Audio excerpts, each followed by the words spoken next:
This changes nothing. It is over, Ilberd.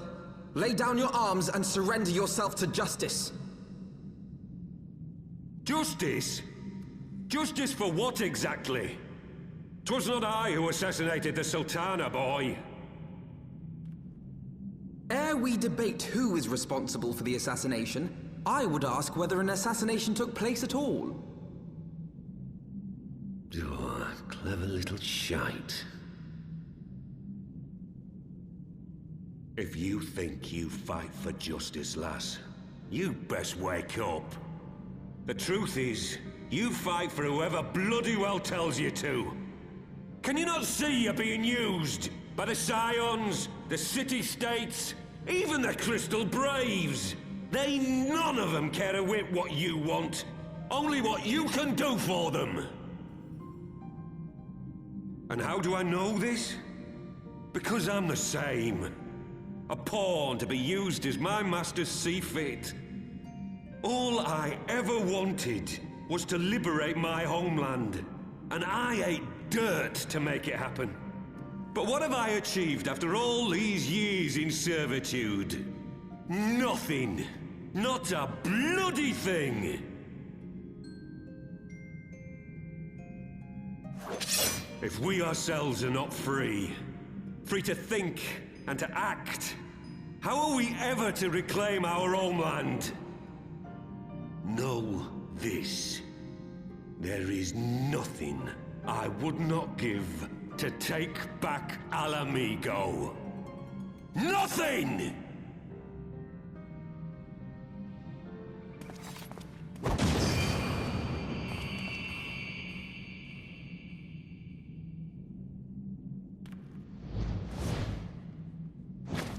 You'll not get away!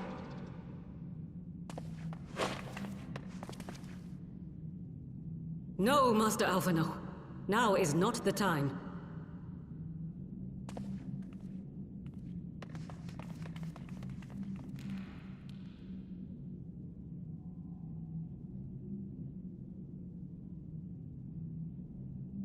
I'm but a cripple and a fool.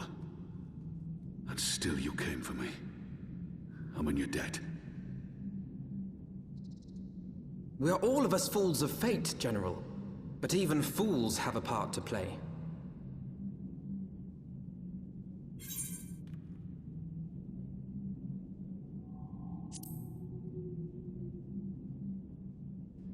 Rest assured, I was not planning to die till I'd avenged the Sultana. Still, your words are welcome, lass.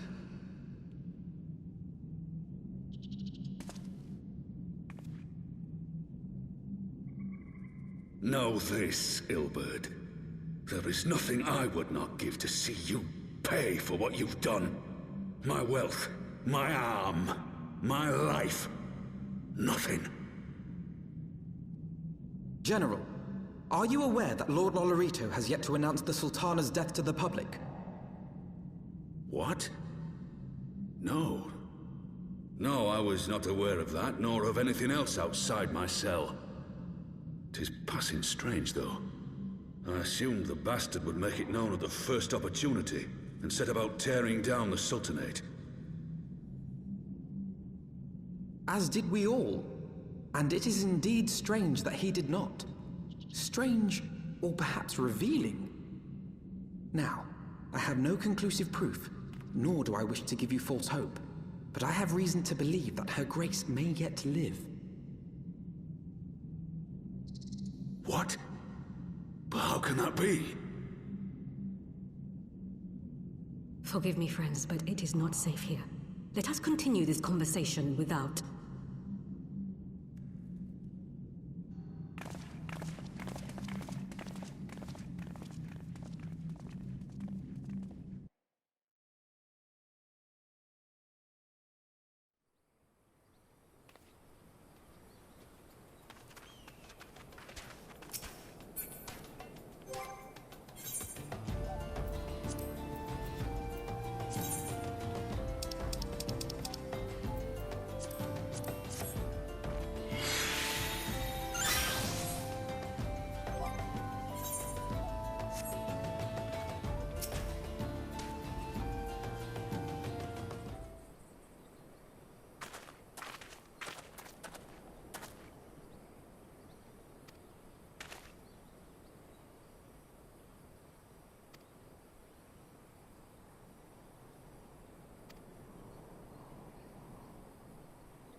My dearest friends, praise be unto the 12 for delivering you from the clutches of treachery.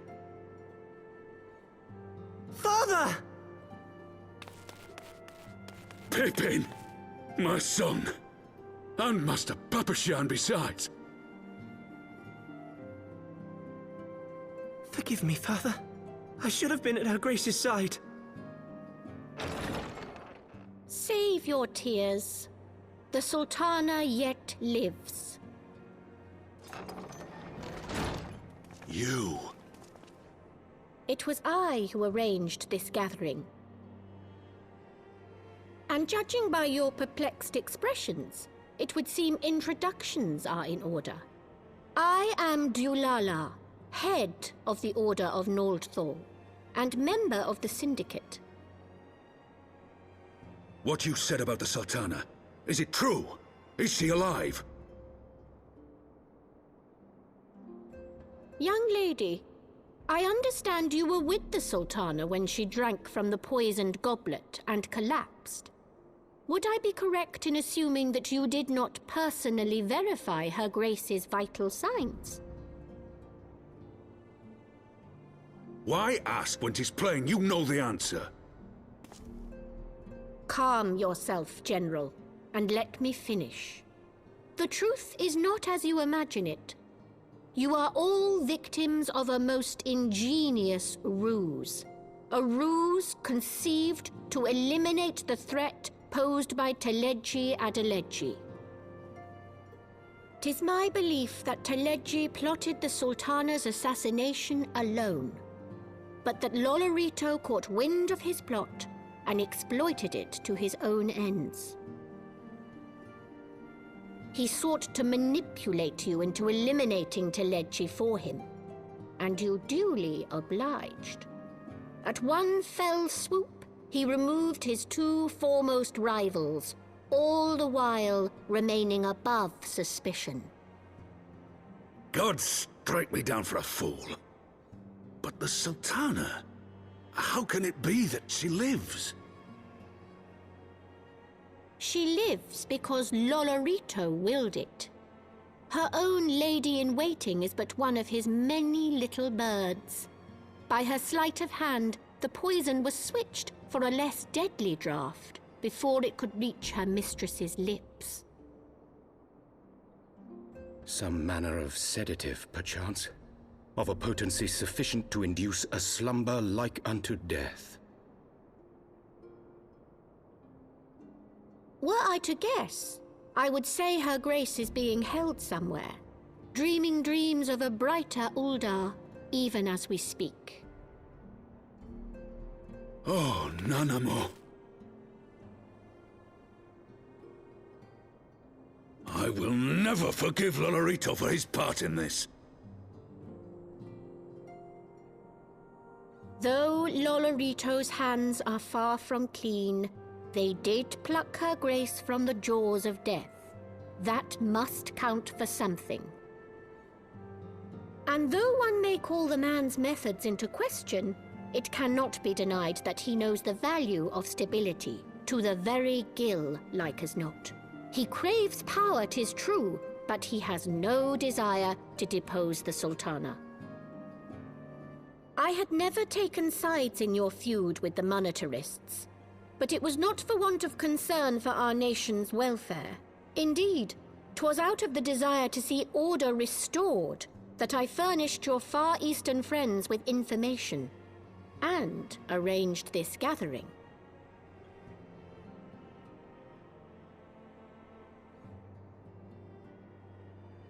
I hope you are ready to work, General, for there is much work to be done.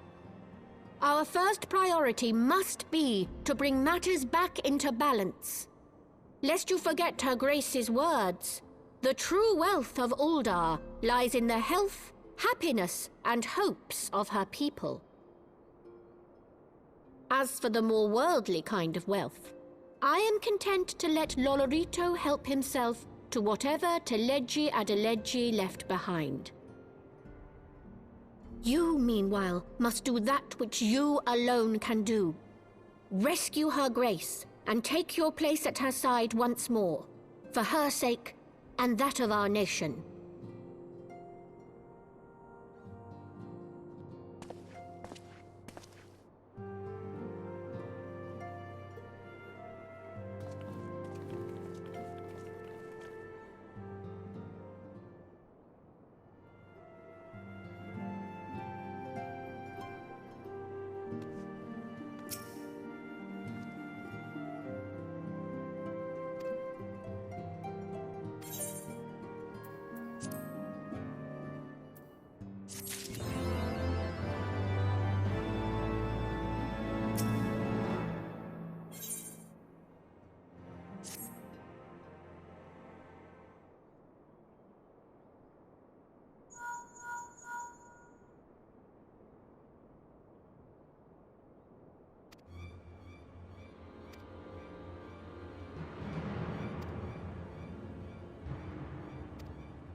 Ishgard cannot well endure another assault.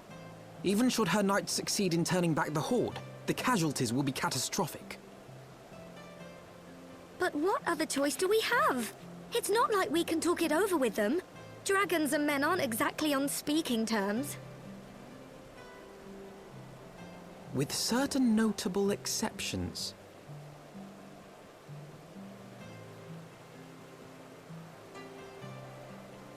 You don't mean Iceheart? When last you spoke with her, she lamented her crimes, did she not? Then there remains a sliver of hope. If we can persuade Iceheart to act as our intermediary, we may yet be able to convince Nidhogg to abandon his bloody course. If there is to be a meeting, I would accompany you.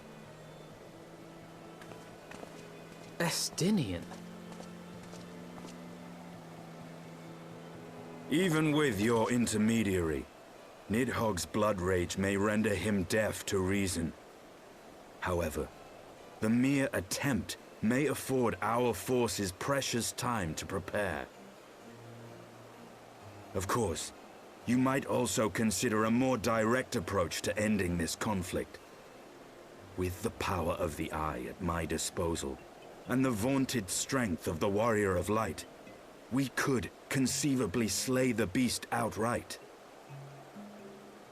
If we are to risk a face-to-face meeting with the Dread Worm, I for one would feel safer in the company of the Azure Dragoon. However, I should only turn to your lance if my words failed to find their mark. Is that clear? Perfectly. I shall assume that Iceheart enjoys similar diplomatic protection until instructed otherwise. A word of advice.